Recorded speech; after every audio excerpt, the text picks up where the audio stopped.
Good evening.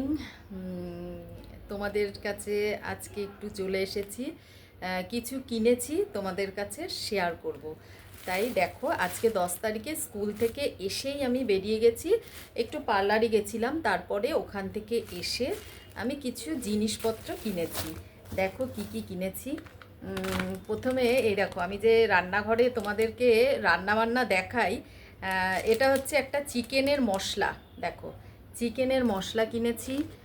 আর এই মশলা না বেশি কিনে রাখবে না, তাহলে কি হয়, এই মশলাগুলো না একটু দলা পাকিয়ে যায় অনেক দিন থাকলে, সেই সবে আবার কিনবে। এই যে ডিম কষা, ডিম কষার মশলাটা এত ভালো লাগে, মানে কি বলবো আর।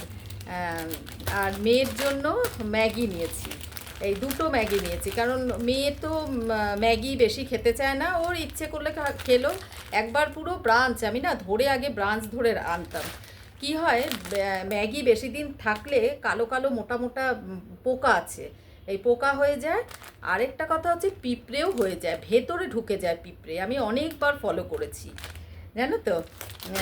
এবারে দেখো, এই একটা বিস্কিট কিনলাম, বিস্কিটটা জানি না কীরকম, দেখা যাক খেয়ে। আমি নতুন কোনো জিনিস খাই, নতুন না, এটা তো খেয়েছিলাম, একটু নিয়ে ফেলেছি চট করে। এই দেখো কাঁচা বাদাম, কাঁচা বাদাম জানো তো, ফ্রাইড রাইসের সময় দেবে, আর চিড়ের পোলাওতে দেবে, এত সুন্দর লাগে খেতে, কি বলবো আর। এই একটা মশলা, এটা হচ্ছে পনির মশলা, পনির বাটার মশলা। হ্যাঁ, পনির সানরাইজের খুব ভালো খেতে, সানরাইজের। দেখো ব্যাট পাঁপড় এনেছি, ব্যাট পাঁপড় আমার শাশুড়ি মা খুব খেতে ভালোবাসে, একটু নরম নরম তো, সত্যি খেতে স্বাদ কিন্তু। আর সাবুর পাঁপড় হলে কি হবে, সাবুর পাঁপড়গুলো না মানে কি বলবো, একটু শক্ত ভাব থাকে, কিন্তু এগুলো না, এগুলোতে আমি বিয়ে বাড়িতেও দেখেছি দিতে, খুব স্বাদ, বেশ নরম নরম বেশ হয়, বেশ ভালো, বেশ ব্যাট পাঁপড়গুলো। এটা আমি 250 গ্রাম এনেছি। কত নিল, 25 টাকা নিয়েছে, 10 টাকা শ। আর এটা নিয়েছে 15 টাকা শ, এটাও 250 নিয়েছি। আর এদিকে এটা একটু হাত ধোয়ার জন্য নিয়েছি, আমরা যদি কোনো জায়গায় বেড়াতে যাই এটা একটা নেব। আর ডেটলের এই যে যাওয়ার কথা আছে, ঠিক আছে, দেখা যাক কোথায় যাই। আর এটা হচ্ছে কলগেট, এই তিনটে নিয়ে যাব, আমরা। চিকেন মশলাটা তো তোমাদেরকে দেখালামই। আর একটা জিনিস কিনতে গিয়ে আমার সত্যি, এটা হচ্ছে ডিমের কষা, ডিম কষা, ডিম কষা, বেশ ডিমের কষিয়ে ভালো করে মশলাটা দেবে, আর নাবানোর আগেও একটু দেবে, খুব দারুণ গন্ধ, দারুণ গন্ধ, কি বলবো আর।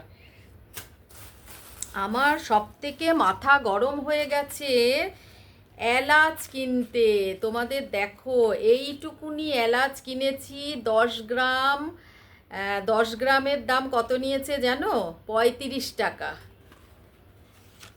দেখো, 35 টাকা। আর এই যে এই কটা, এটা তাও ঠিক আছে, 8 টাকা নিয়েছে, এটা এটা ঠিক আছে। হ্যাঁ, এলাচ আর খেতে পারবো না, এলাচ তো মানে দুটো তিনটে করে দিই, আগে যেরকম অনেকগুলো করে দিয়ে দিতাম। হ্যাঁ, আরেকটা জিনিস কিনেছি, এটা জানি না কারা কারা খাও, একটু কমেন্টে জানিও প্লিজ।